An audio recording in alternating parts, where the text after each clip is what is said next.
नमस्कार. मी अपर्णा जयेश कवडे.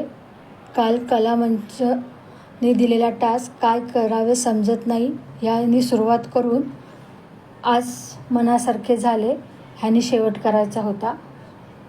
काय करावे समजत नाही. 8 दिवसासाठी म्हणून मी अंतराळात झेप घेतली होती. अचानक यानात तर काहीतरी बिघाड झाला.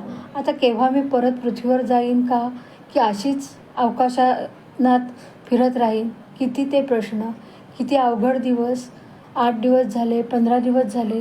कुठल्याही वाईट विचार ज्यामुळे आपल्याला मनाला आणि शरीराला त्रास होईल असा करायचा नाही. जो काही काळ आपल्याला मिळाला आहे त्यावेळेत अंतराळातील स्वच्छता करायची. जे काही आपले यानातील नियम आहेत ते काटेकोरपणे पालन करायचे.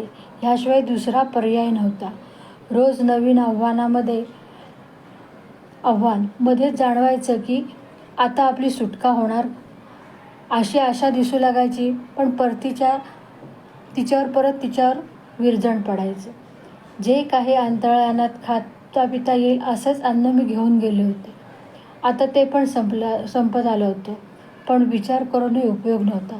संपर्क केला तरी काहीच लगेच मिळणार नाही हे मला आता कळून चुकलं होतं. पण आला दिवस घालवायचा म्हणजे आनंदात जगायचं एवढंच ध्येय डोळ्यासमोर ठेवून तब्बल 9 महिने मी अंतराळात फिरत होते.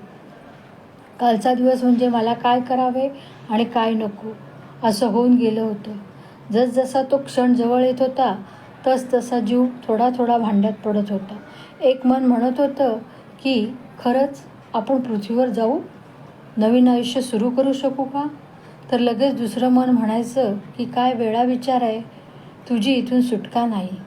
जेव्हा मी धरतीकडे येण्यासाठी दुसऱ्या यानात बसले तेव्हा परत एकदा माझा आत्मविश्वास वाढला. पण आता अंतरिक्ष कक्षेतून जेव्हा मी पृथ्वीच्या कक्षेत प्रवेश करीन, to be or not to be असे निगेटिव्ह विचार परत सुरू झाले. शेवटचे ते 400 किमीचे प्रवास म्हणजे ते 3-4 मिनटं काय सांगू केवढे भारी होते. पण आज मंगळवार, रात्रीचे 11:30 वाजलेत. आता माझा परतीचा प्रवास सुरू झाला आणि तो संपला फ्लोरिडाच्या समुद्रकिनारी. आज मनासारखे झाले. फायनली मी पृथ्वीवर आले. आता पुढील तपासण्या वगैरे करून मी माझ्या घरी जाणार. आज मनासारखे झाले. नमस्कार.